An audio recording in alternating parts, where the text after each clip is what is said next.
e redenção de sofredores.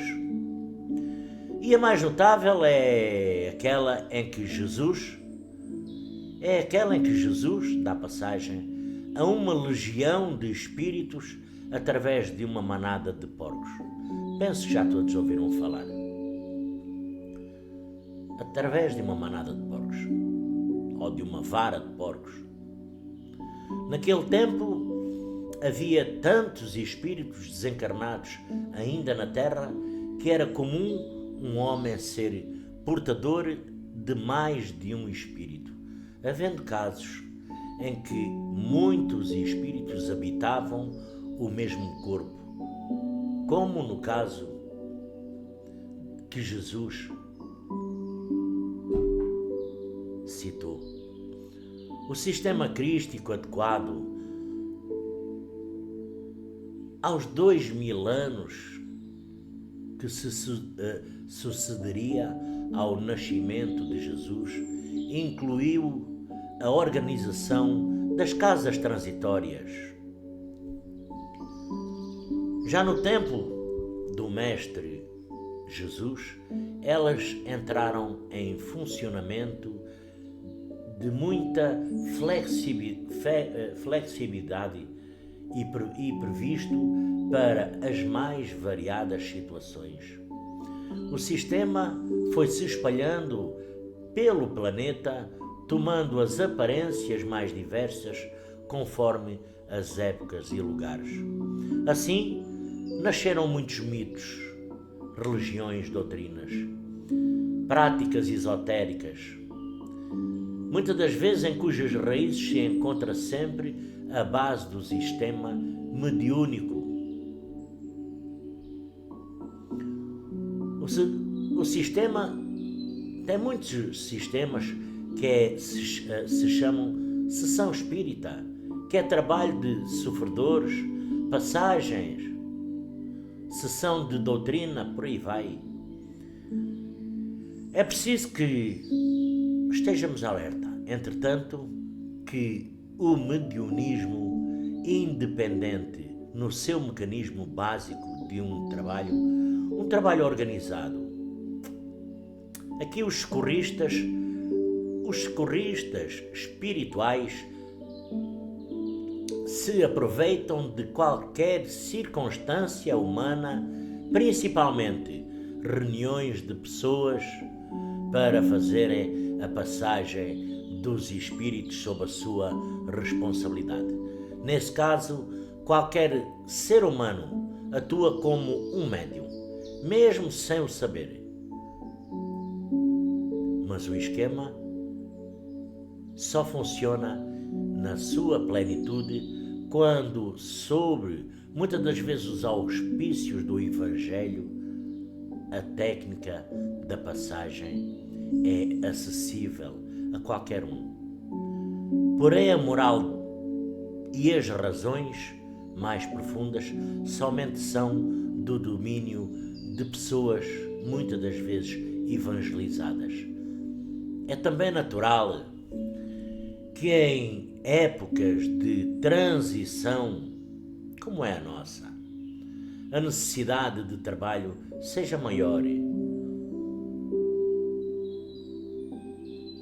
De salientar que se torna muito difícil, se não impossível, qualquer doutrina religiosa evoluir sem a preocupação com os sofredores, porque eles asfixiam os grupos pelo simples fato de seus componentes serem humanos. Nós somos humanos. E possuirmos, quer gostem ou não, possuirmos os nossos plexos epigástricos, o nosso solo interior, e aqui entram os Exus e obsessores. Um Exu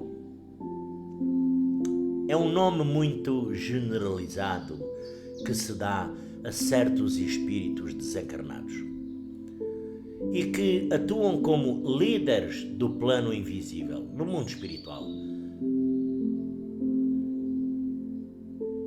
mundo invisível da Terra. Geralmente são seres humanos, ocultos e inteligentes, que desencarnaram sem terem compreendido nem aceito, por exemplo, o cristianismo.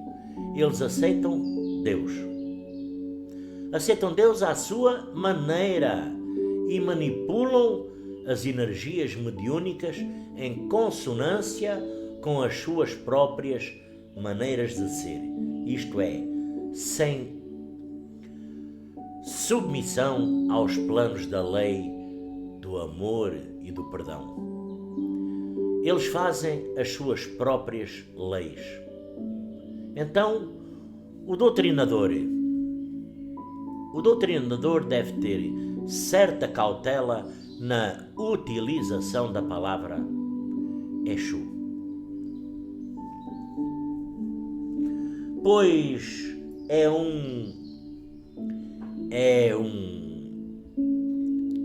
um pouco vago e quer dizer muita coisa, porque um simples sofredor incorporado no médium, um médium mal desenvolvido pode parecer até um Exu, onde na verdade eles incorporam de preferência nos seus cavalos médiuns afinados, com suas finalidades que variam conforme o tipo de Exu. E o meio ambiente onde opera, os seus fins são sempre dirigidos para o enredo normal da vida humana e falta na sua caridade. A sublimação evangélica, eles se agrupam em falanges como quaisquer outros espíritos e formam linhas conforme as suas especialidades. Certos tipos de Exus que pertencem a escolas e universidades e manipulam tremenda força invisíveis dessas bases, eles comandam a sua ação junto aos seres humanos, sempre seguindo a sua maneira de ver e conceituar como os seres humanos deveriam ser ou fazer. São eles os inspiradores de doutrinas estranhas, de guerras, demandas, sempre porém pautadas pela não aceitação da lei do perdão.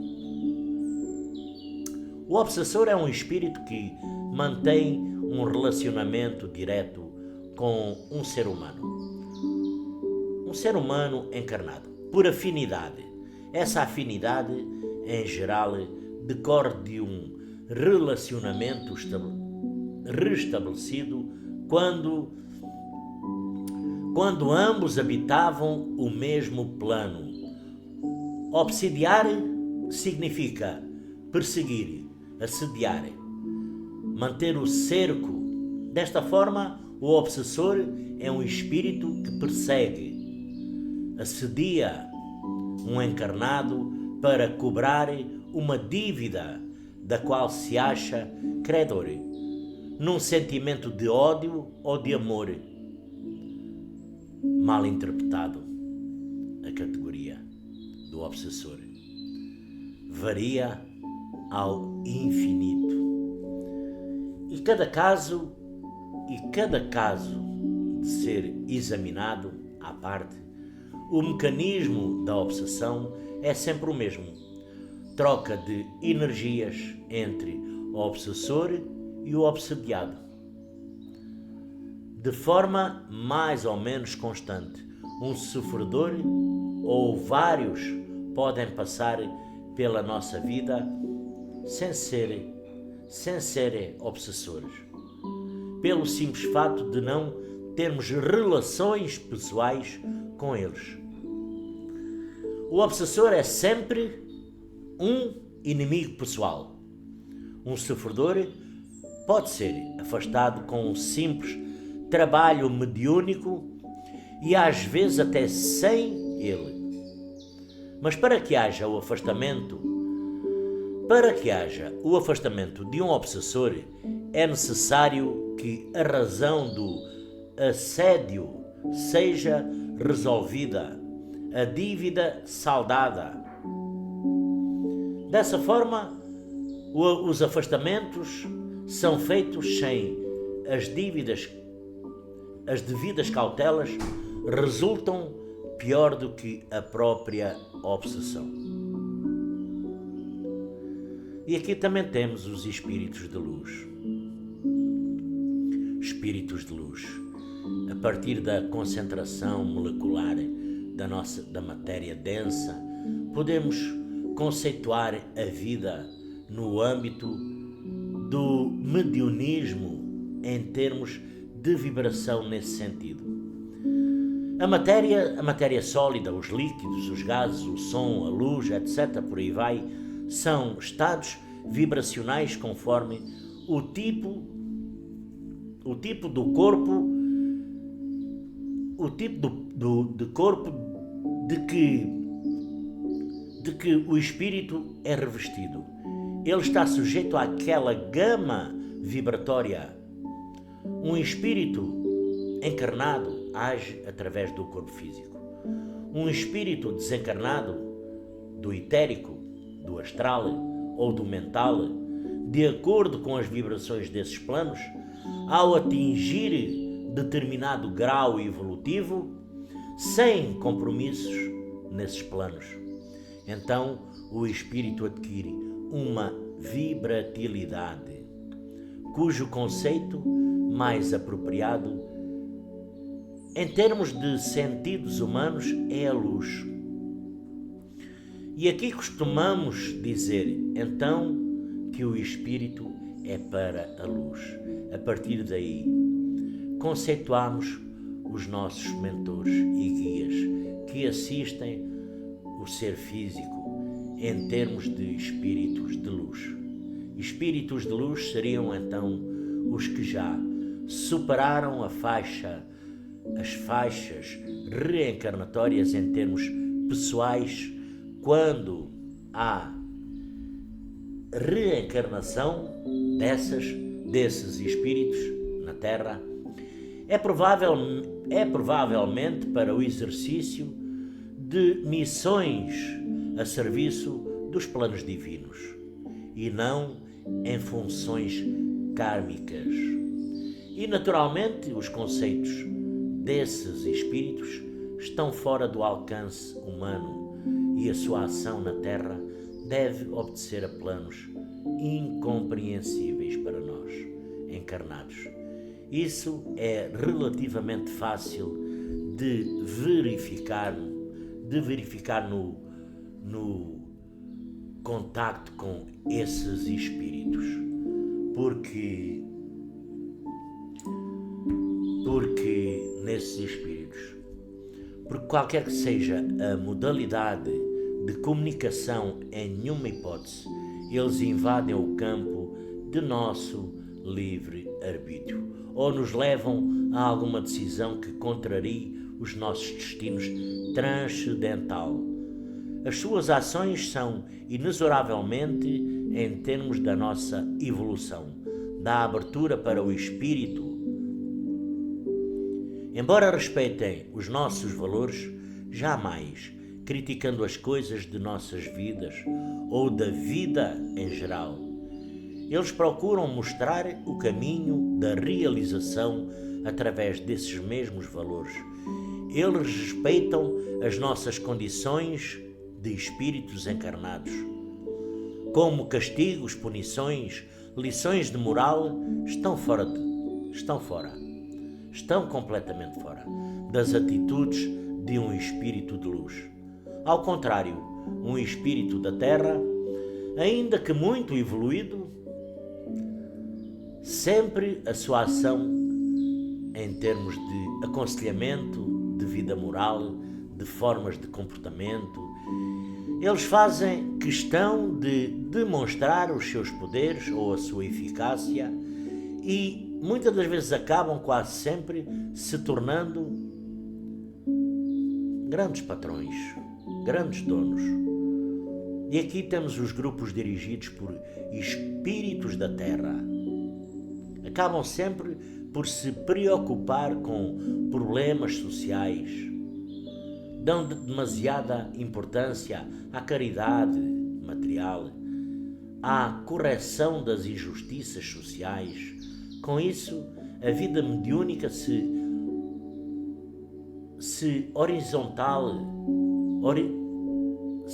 vai impregnando no transformismo da personalidade. O grupo, assim orientado, se preocupa com as bases materiais da sua obra, com os resultados palpáveis, com estudos conceituados, doutrinários. Em resumo, eles se humanizam, em vez de se divinizar.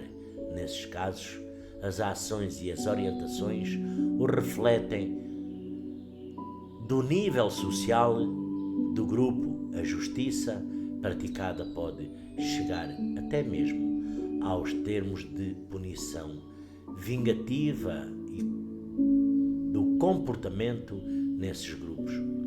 Porque o ectoplasma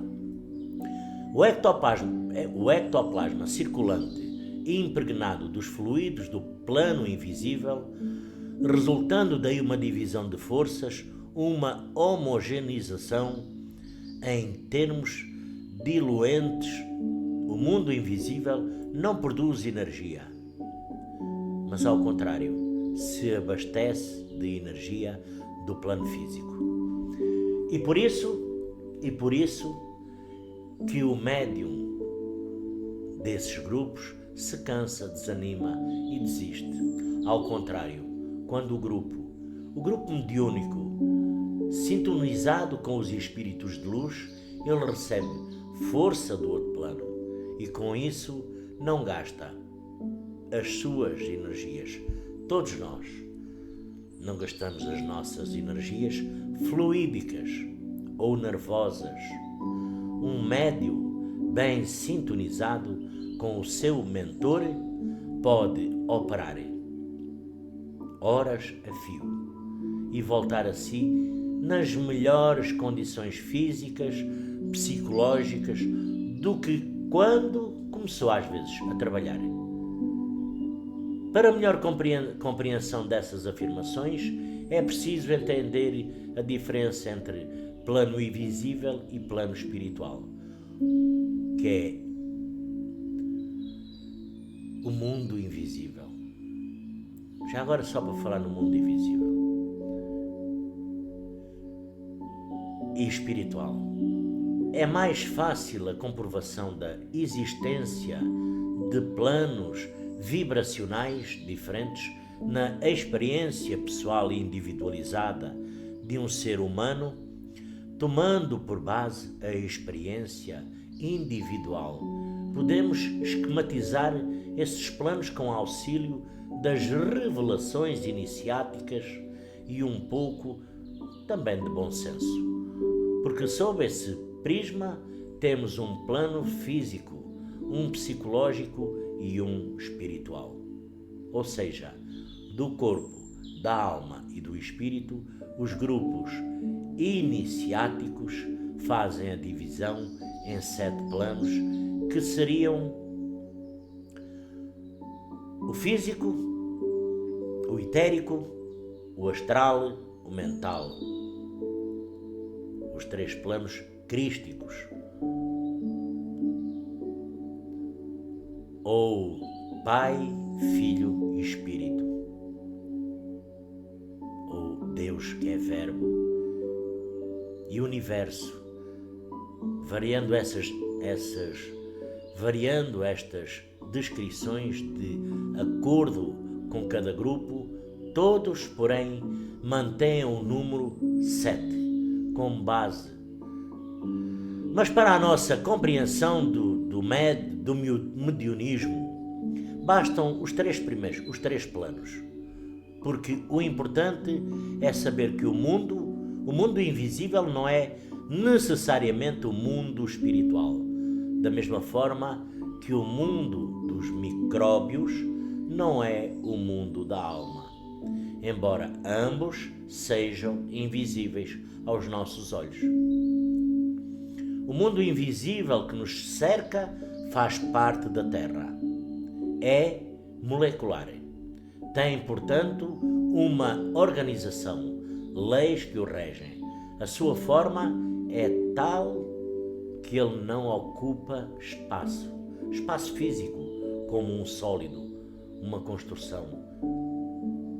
Desse mundo pode tranquilamente ser feita no mesmo lugar onde haja uma construção sólida.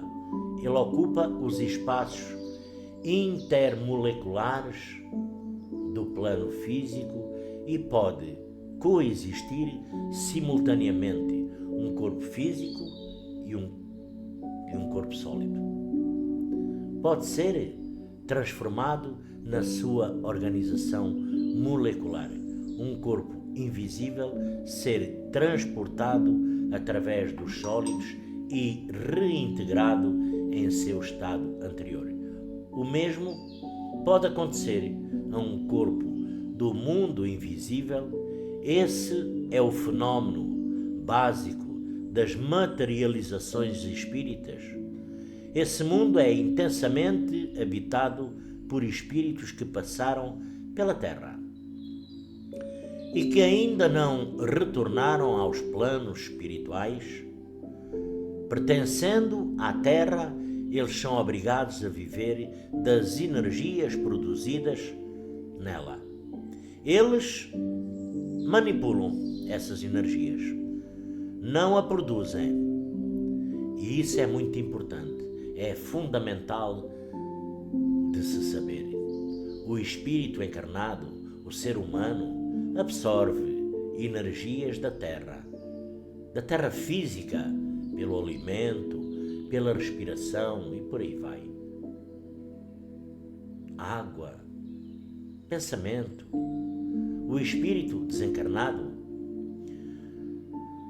não tem as condições do encarnado, que põe em funcionamento os mecanismos da produção, não tendo a possibilidade de produzir as energias que precisa, ele as absorve do encarnado. Mas para que isso aconteça, é necessário que essa energia tenha o teor adequado. E isso é feito pela mediunidade. Num certo sentido, é uma vida parasitária, em que nada se cria e nem tudo se transforma. Há algumas coisas básicas desse mundo que devem ser tomadas em consideração se quisermos ter uma posição correta em relação a ele. Salve Deus, agradecendo por mais esta rica e feliz oportunidade. Agradecendo a Jesus divino e amado Mestre, a Deus Pai Todo-Poderoso, à Virgem Santíssima, a Pai Seta Branca, Mãe Yara. Aqui me despeço em mais esta rica e feliz oportunidade. Salve Deus e graças a Deus.